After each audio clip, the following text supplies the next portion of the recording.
for your Prismacolor project, I would totally recommend experimenting with some of the colors that you plan on using to kind of get a feel for what you need to do in order to get the right tones and hues for your piece. So with the previous video, we looked at color harmony. And in that piece, we talked about colors that are just basically harmonious colors, are colors that are right next to each other on the color wheel or near and dear to each other's hearts on the color wheel. And they're easy to blend and make significantly beautiful, kind of peaceful color transitions. With unique harmony, and that's just my own phrase, we're just kind of going to start to play with colors that you wouldn't normally work with. So, for example,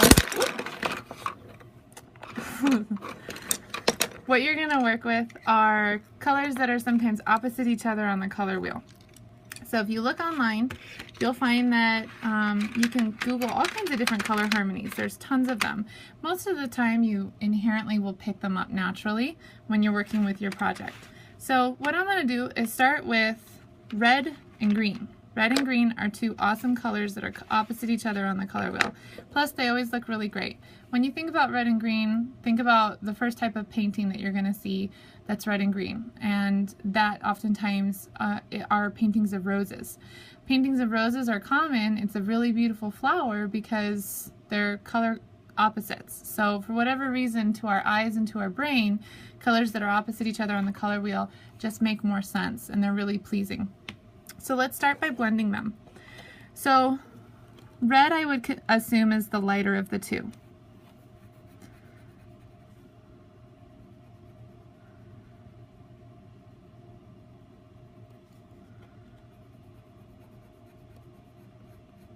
Again, I'm using the very dull side of the pencil, as you can see here, so that I don't have lots of pencil strokes, just smoothing it gently across the surface. With unique color harmonies, you're going to definitely do a lot more building up with like the back and forth motion between the two pencils.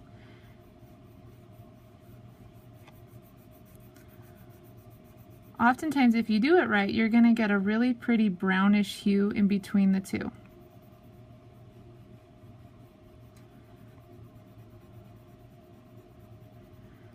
Remember, use the blending stump or the colorless blender as much as possible in order to get to save your pencils. So I'll press it in, and remember, just because you put the blending stump on doesn't mean you can't go back. And so you can see it's a little bit, if you were to look up close, it kind of looks purple on the screen, or at least on my screen it looks a little bit purple. But in reality, if you were working with paints, it makes it kind of natural brown. But you can see the difference between red and green. You wouldn't normally assume it's going to make that kind of purpley brown color.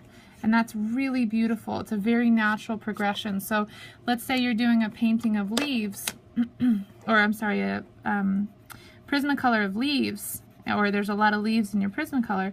When you want to add some really nice shadows to your leaves, use red instead of black.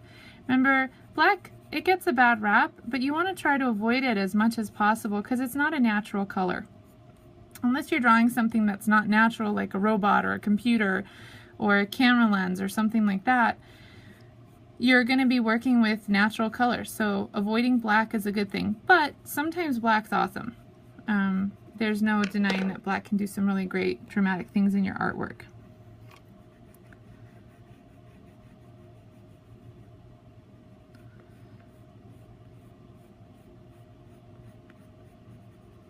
That time I just went green to red. It doesn't really matter. To avoid that wood grain, you can see up close, you can still see a little bit of that wood grain. So if you just come in,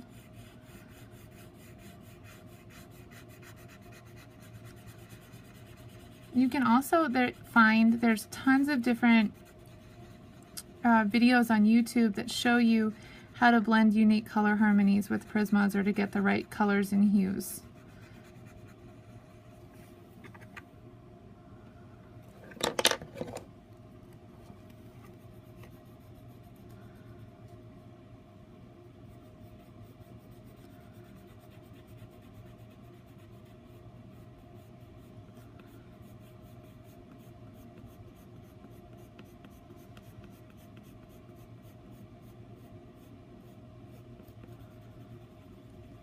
where that area was kind of blocky, I'm just using little kind of concentric circles. My pencil's super, super flat. You can see that right there. It's really dull. Real soft and barely grazing the paper, wood with the pencil.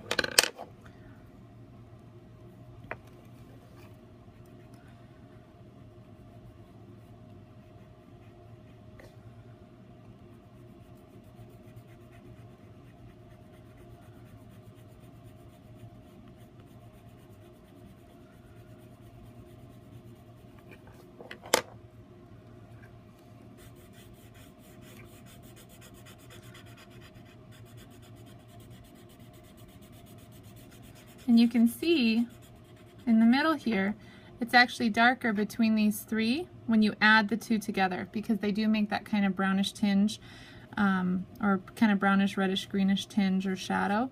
So you'll find when you work with color opposites, you're going to get a darker shadow between the two of them. So that's why I say if you have a red petals on a rose and you want to darken them, use green, not black, and vice versa. If you have green petals or green leaves and you want to darken them, use that. You just want to use, if it's a red rose, you're going to use a little bit of green. If it's a green leaf, you'll use a little bit of red, if that makes sense. If it doesn't, you'll see, like I said, a lot of this will just happen naturally for you. So now we can take a little bit of brown, or it's this is Rogue Tuscan, so it's actually a red.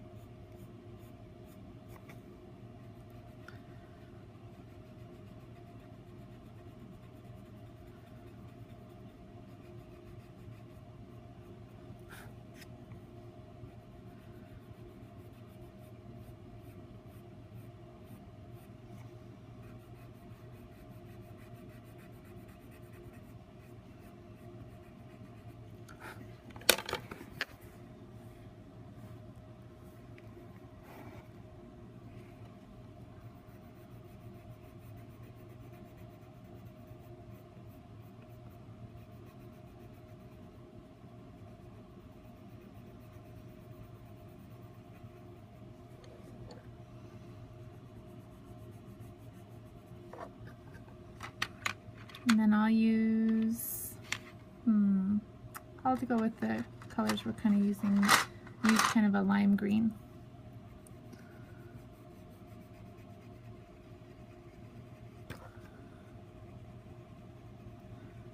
So really these transitions right here, where you're combining these really unique colors, that's gonna be so important to figure out and play with before you start your actual project.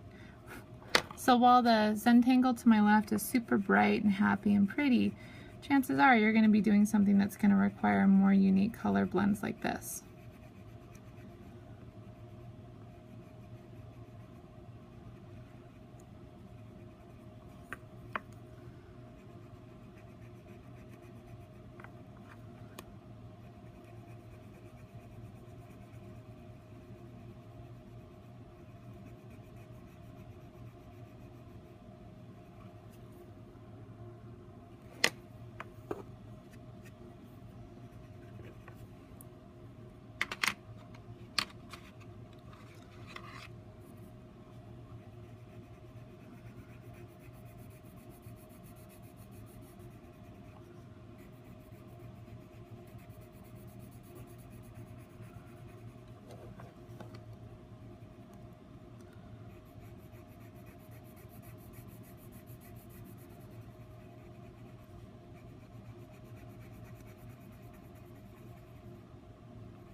And even though you have, my goal is for you to work with, you know, unique color blends, you can still come in and do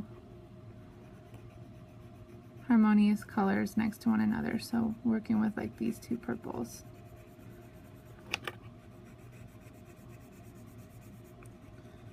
You may find after working with the color harmonies that you change your whole idea for the project, because you find that you really like working with a specific group of colors that you didn't necessarily think you'd enjoy working with. Or quite the opposite, and find that you're not the biggest fan of greens, but you love something else like purples and reds. My next favorite color harmony are an analogous color scheme. And those are 3 colors that are opposite each other on the color wheel. So for that, we're going to do purple, orange, and yellow. So I'm going to start with my yellow, work light to dark, come in with my orange,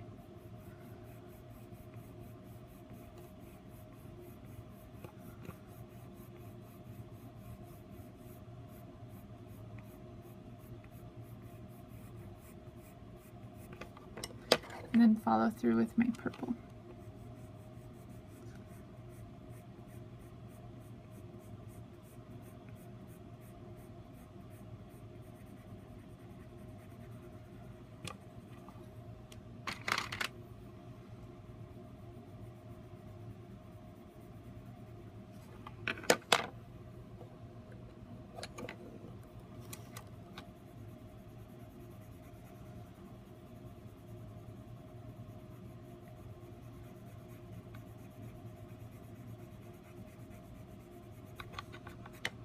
So we'll do it again.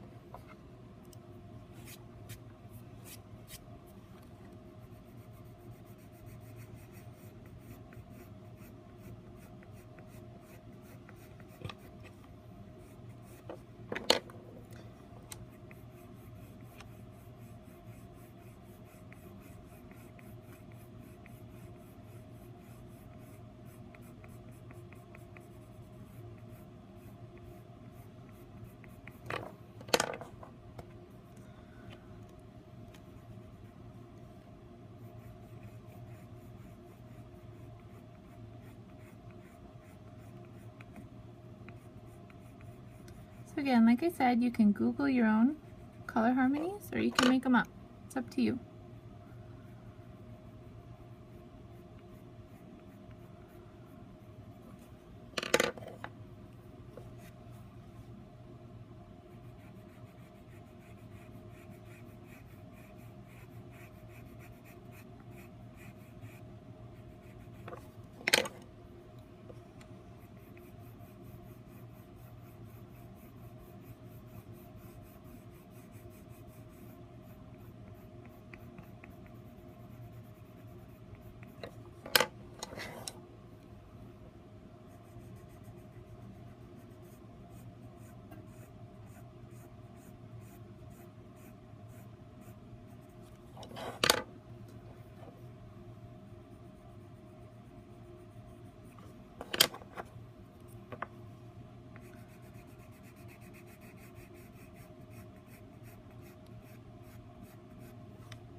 So ideally, what I'd like to see from all of you is one circle with just your basic color harmony. So the very first circle, this guy over here. That would be ideal. If I can see all of you do one of those, start with that one first. That's the easier one of all 3 of them. Just play with soft colors that are rainbow and easy to blend. And then I would say focus on your unique color harmony for the other 2. Or even better, if you have an idea of what you want to do for your project, do one color harmony, one unique harmony, and then try to match whatever colors you plan on using for your actual Prismacolor, which you'll want to know what you're doing by the end of this anyway, and use those.